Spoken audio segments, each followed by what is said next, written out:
Hey gang, it's Valentine's Day coming up, and Cece likes to make treats, or I like to make treats for Cece's friends. And we're also celebrating Cece's 4-year anniversary with us. Can you believe she's been with us for 4 years? We got her at the end of January in 2021, and she is my walking dog. So she walks anywhere between 3 and 5.5 miles a day. She's great. And she's got to keep up her energy. She keeps up her energy with good dog food, of course. And I make her treats. The treats that I'm going to make today are whole wheat treats. Now, you know, our other dog, Chloe, who we lost in November, really loved these treats. And so they're easy to make. They just have several ingredients. They're very, very healthy. So we're going to start off, and I'm going to do it in the food processor. We're just going to make it way easy. I do have my blade in. Somebody on one of my other videos asked about the other blade, the plastic blade. Mine did not come with a plastic blade, so we're going to use this blade. So I'm going to start off, and I'm going to put 1.5 cups of whole wheat flour directly into my food processor right here. And I have a Cuisinart 14 cup for those people that asked on the other video. I'm going to use this instant non-fat milk. Now you can find this recipe online, or you can just follow it here. This is about 5 to 6 ounces, and I'm just going to go ahead and put that in there. Now if your dog doesn't tolerate milk, you can leave this out. The next thing we're going to put is 1 cup of all-purpose flour, and we're just putting it all right in here. We're going to do 1/2 cup. I like to do a little bit more than 1/2 cup. So I've got about 1/2 plus a tablespoon of peanut butter. And I'm just using the generic peanut butter. And if it separates, you mix it up. It's fine. I either get it at H-E-B or sometimes we get it at other places. But anyway, that's going in there. The next thing we're going to do is put in 1/2 cup of oats. And we're going to go put that right in. And then we're going to put in 2 tablespoons of wheat germs. So see, all this stuff is very healthy. Cece and I walked this morning, and usually after our walk, she's tired. Yesterday we did 5.2. Today she only did 2.5 because I try to give her a long walk and then rest her every other day. So we're going to put 2 eggs in here. Then we're going to put 1 cup of water. Now you may need to add a little extra water depending upon how thick the mixture is. And we're going to add 2 tablespoons of honey. And I'm using Dr. Jeff's honey. It's Bee Sweet Pure Texas honey. And Dr. Jeff Smeistrela has his own area that he keeps his bees. We've got 2 tablespoons going in here. Now, somebody asked me if people could eat these, and guess what? Yes, people can eat these because there's nothing in it that you wouldn't use for people food. So we're going to put that up. Texas, let me show you the label. His honey is very dark and very rich. Very, very good honey. So we are almost there. Now, I have on the side a baking sheet lined with a Silpat, and over on the other side, which I'm going to show you in a minute after I get this blended up, I have a sheet that I'm going to roll it out, and then I am using, where is it? I am using the dog bone cutout. So I'm going to get this, I'm going to pulse this, get it going.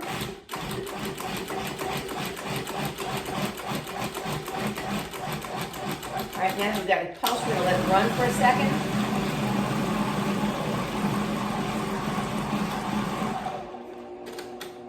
Stop it, and there we go. Okay, perfect thickness, and let me show you. We'll wipe down the sides of this.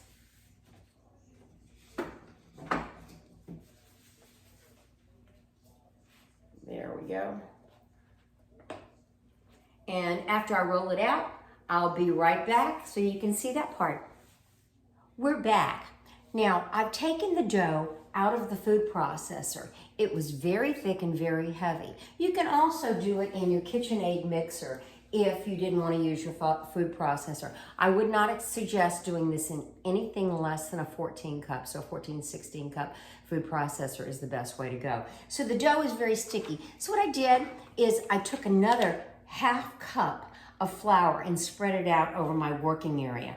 And I'm going to just toss this around a little bit to get a little bit more of the flour onto this dough. And the dough was very moist. And I'm gonna go ahead and flour my rolling pin up, and we're gonna start rolling it out. Now I'm using a Wilton roller, so you don't really need that. What you do need to do is put something down so you can roll it out. You don't wanna roll it to where it's too thick. You wanna roll it where it's got some, I would say probably a little bit less than 1/4 of an inch. You don't want them too thick though. So I've got my oven set on 350 degrees, and that will be perfect to cook these. And I usually put either a milk wash or an egg wash on them, and I'll come back and show you that as soon as I get this done. I'm gonna do a few for you so you can see. So here's my, let me bring my pan over here. Here is my little cutout, and I have a dog one too, but I'm gonna use the little bone one today. And this is all it is. And then you press it out. You don't even need to put oil or anything on it. You just press them out like this. And this is what they look like, just like that. And so you line them up on your sill pat. You don't need to spray anything. You just line them up on your sill pat. So what I'm gonna do is I'm gonna stop the video here, and then when I do the wash, and then when I put them in the, after I put them in the oven, I'll come back so you can see. And it will be time for dog treats. So I lied to you about the temperature of the oven. It's 325. So you're gonna cook these, you're gonna bake these for about an hour. Now, let me show you what we've got. We've got a whole tray of these, plus I've got more coming out.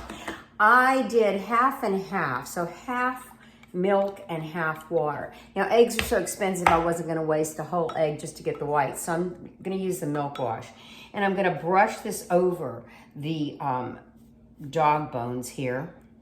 And so you want them to be crisp. Now my oven is pretty well calibrated, so I figure that 325 will be the exact amount. If you haven't calibrated your oven, get a thermometer, an oven thermometer, and pop that in there. You will be so surprised. Sometimes your oven may be off by 50 degrees. I know my oven in the Woodlands was, and my technician did not believe me. And I said, listen, it is, because things weren't baking right. So make sure that your oven is calibrated. And if your oven is old, you might want to try it. Go ahead and get a thermometer and put that in there, because your results with anything you bake, whether you're baking dog biscuits or whether you're baking people food or whatever, won't be correct if you don't have the right temperature. So make sure you do have the right temperature. And we are almost done with this. We're gonna pop them into the oven. It'll be about an hour. So after they're done, I'll bring them out and we'll see if Cece likes them. I'll bet she does. So we'll be back. These beautiful treats just came out of the oven, and we're allowing them to cool before we do the taste test with Cece. Cece, would you like to try these Valentine Day treats?